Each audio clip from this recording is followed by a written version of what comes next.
Ratusan warga Dusun Tegurwangi, Kelurahan Pagarwangi, Kecamatan Dempo Utara, Kota Pagar Alam ini bergotong royong membangun jembatan gantung yang menghubungkan desa dengan jalan raya. Warga bergotong royong secara sukarela, dibantu puluhan aparat kepolisian Polres Pagar Alam.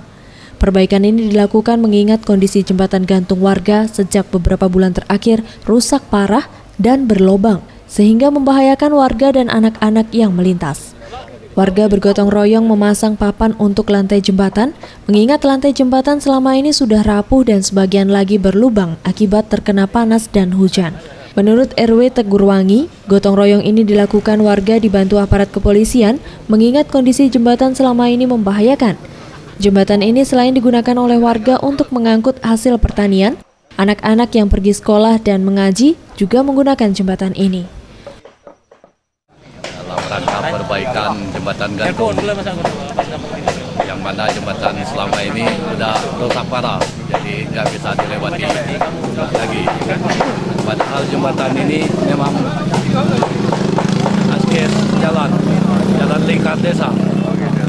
Digunakan untuk apa saja tuh Pak? Untuk oleh warga?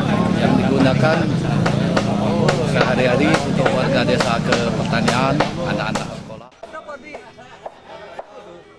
Uniknya dalam gotong royong di Kota Pagar Alam, di saat warga sibuk bekerja, salah seorang yang memiliki keahlian menyanyi lagu daerah datang ke lokasi berseragam pakaian adat lengkap, kemudian bernyanyi menghibur warga yang tengah bergotong royong.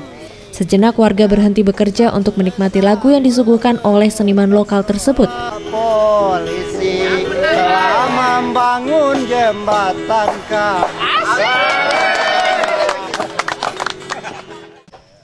Saat ini jembatan gantung milik warga sudah bisa digunakan kembali dengan aman. Zulfikri, Sriwijaya TV.